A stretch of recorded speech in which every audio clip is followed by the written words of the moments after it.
प्रेरणास्पद कथाएं YouTube channel पर मैं धनंजय जैन आप सभी का हार्दिक अभिवादन करता हूं।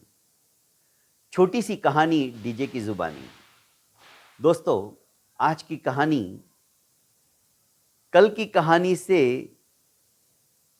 प्रेरणा लेकर एक प्रतिदिन सुनने वाले श्रोता ने फोन किया और कहा कि सर, जैसे बाली की कहानी आपने कल सुनाई वैसे ही शनि महाराज की भी कहानी है, जो कि हनुमान जी ने उनके अहंकार को भी चूर चूर कर दिया था।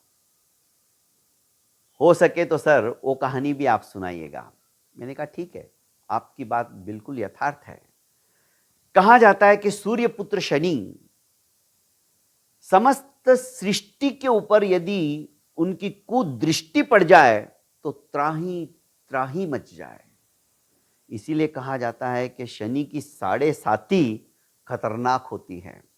साढ़े साती जिसके ग्रह के अंदर प्रविष्ट हो गई, समझ लीजिए उसका जीवन अस्त व्यस्त हो जाता है।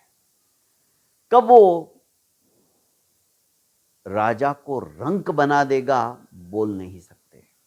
इसलिए शनि के प्रकोप से हमेशा बचते हुए रहना चाहिए।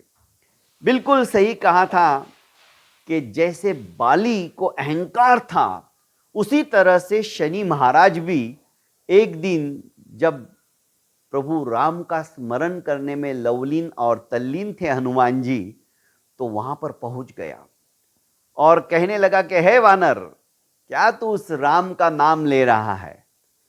वो तेरा राम भी मेरी वक्र दृष्टि से बच नहीं सकते, तो तू क्या चीज है?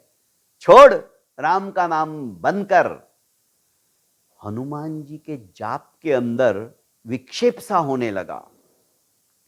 हनुमान जी ने आंखें खोली और कहने लगे कि हे सूर्यपुत्र, आप व्यर्थ के अंदर मेरे प्रभु को क्यों दोष दे रहे हो?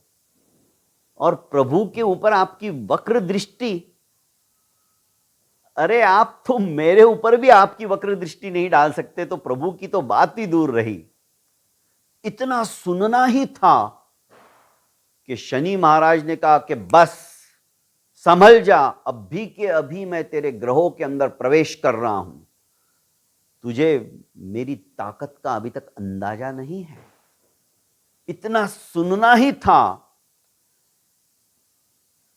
हनुमान जी की एक भुजा को शनि महाराज ने अपने हाथ में लिया तो हनुमान जी को लगा जैसे किसी आग के अंदर झोंक दी गई हो उनकी भुजा। थोड़ा सा एहसास होते ही हनुमान जी ने इतनी तेजी से झटका कि शनि देव बहुत दूर जाकर गिरे। फिर भी शनि को तो क्रोध आया हुआ था। उन्होंने उनकी दूसरी भुजा को पकड़ना चाहा। अब हनुमान जी समझ गए कि शनि मानने वाला नहीं है। उन्होंने अपनी पूंछ के अंदर शनि महाराज को लपेटा और बड़े बड़े पहाड़ों के ऊपर जाकर उनको पटक पटक के मारा। शनि की हड्डियां चूर चूर होने लगी। शनि समझ गए कि अब बचना मुश्किल है मेरा। वो देवताओं को आह्वान करने लगे, बुलाने लगे कि कोई आके मुझे बचाओ, पर कोई भी देवता शनि महाराज को बचाने के लिए नहीं आया। आखिर हार कर उन्होंने अपनी गलती स्वीकार की और कहा, हनुमान जी मुझे माफ कर दो। कि नहीं, मैं तुम्हें तभी माफ करूंगा जब तुम ये वचन दोगे कि भगवान राम का जो भी भक्त होगा उसकी छाया से भी तुम दूर रहोगे। तब से कहा जाता है दोस्तों कि जिसके पीछे शनि की साढ़े साती लग जाती है ना, उसको भगवान राम तो क्या, हनुमान जी के भक्त की भी छाया से यदि बचे रखना है शनि से, तो उसका जाप करना चाहिए। इसलिए शनि को और मंगलवार को हनुमान जी की भी भक्ति की जाती है, उनकी स्तुति की जाती है। उनकी आराधना करने वाला, उनकी साधना करने वाला, राम तो दूर की बात रही, राम भक्त हनुमान के भी जो भक्त है और श्रद्धा से उन्हें जो पुकारते हैं, ऐसे हनुमान भक्तों की छाया से भी शनि दूर दूर भागता चला जाता है। तो दोस्तों, जिसके पीछे शनि है, मैं कहूँगा कि वे हनुमान जी का जाप करें, हनुमान जी का स्मरण करें।